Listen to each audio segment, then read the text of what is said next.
it was completely destroyed. Most of the city, Palo, Tacloban. In Tacloban, there was incredible destruction. It was unfathomable to see so many houses completely flattened.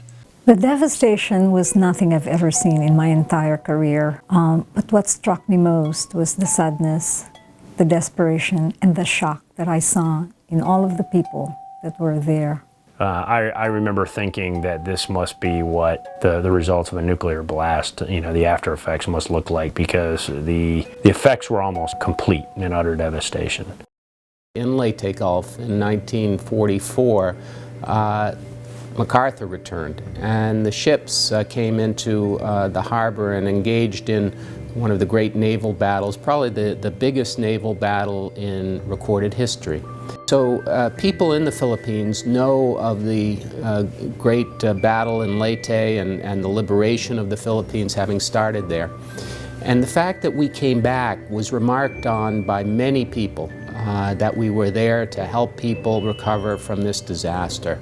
And I think the ties that we developed with the Filipinos during World War II were renewed in a certain way by our relief during and work together with the Philippine Armed Forces, just as we had worked with the Philippine Scouts during World War II. And this working together and shoulder to shoulder was something that I think people saw as an extension of this great relationship, this rich history that we have together.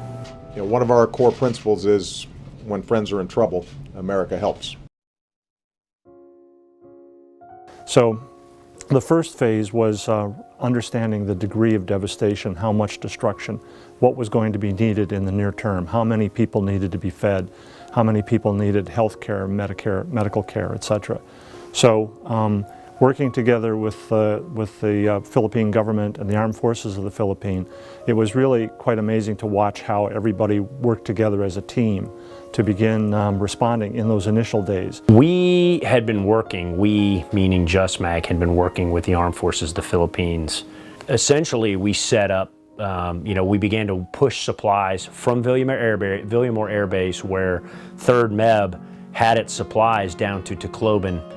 We also, some additional credit goes to combat air controllers from the Joint Special Operations Task Force that provided combat controller teams to actually get the tower up and running. So that's how it began to flow up front within the first 48 hours. I think we evacuated in the area of 20 to 21,000 victims, storm victims, from Tacloban Airport up here to Manila. The strike group getting here, they were definitely a key part of the activity, and they brought in some UH-60 or SH-60 helicopters that were very useful in doing some point delivery. They did make some water for the areas of Samar out by Giwan. Solid. There were no issues. Everybody dug in very quickly, rolled up their sleeves, and made the mission happen the way it needed to happen.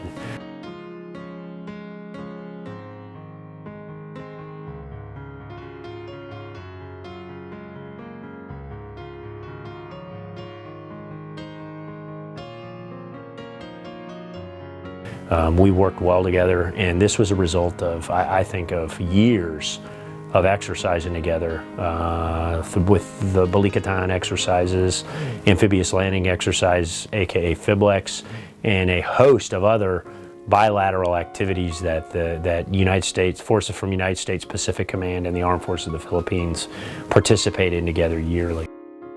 Almost immediately, the Office of Foreign Disaster Assistance stood up the DART team, which is the Disaster Assistance Response Team. And they quickly brought in food, of course, shelter, hygiene kits, medical units.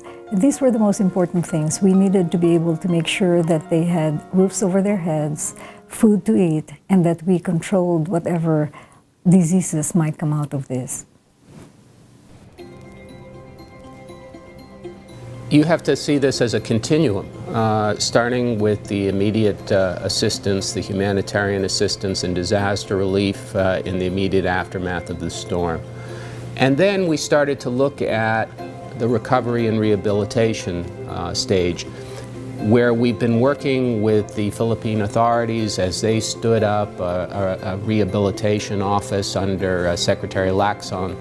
And we've been helping him as he needs technical assistance. We've been also offering some aid directly in the area, helping rebuild sari-sari stores, helping people in some small-scale housing.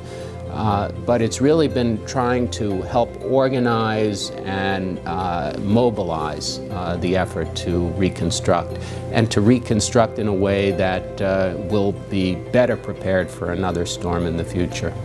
Since November of last year, the U.S. government has provided $143 million for emergency relief and for recovery support.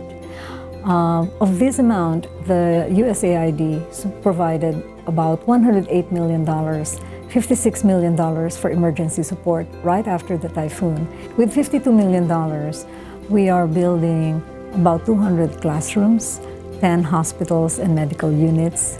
We are constructing 1,000 sari-sari stores, and in collaboration with Coca-Cola and Procter & Gamble, we are providing initial inventory for these stores. We have allocated $4 million for microfinance, and this is to support livelihood, both of the store owners as well as livelihood for farmers and fisher folk and any small businesses that they might want to stand up. We are also providing assistance in terms of creating awareness for anti-trafficking. And this is very important. Our studies have shown that trafficking increases during times of disaster. In the recovery phase, I think USAID has put emphasis on rebuilding schools, on providing livelihood so people have jobs that they can earn money, buy food on themselves, begin that restoration of a normal economic life. That's part of the requirement. But that's also been looking at things like medical medication, medical provisions, hospitals and so forth, helping them to recover. Maraming salamat talaga sa Praktolan Gambol, sa Coke, at lalong-lalo na sa USA na siya talaga ang nagbigay sa amin tumulong. Malaking pagpapasalamat namin sa USAID na iyang ang unang-unang nagbigay sa amin ng halimbawa yung fish kits na yan. Yun ang USAID nagpasimina sa amin kung paano mag-alaga ng bangus at saka para pagpakain ng madali ng bangus para madaling ma-harvest. Papasalamat po ako sa USAID kasi direkta nila binigay sa akin ang kanilang tulong na katulad nito na store ni Sanit. I feel very positive about being able to help.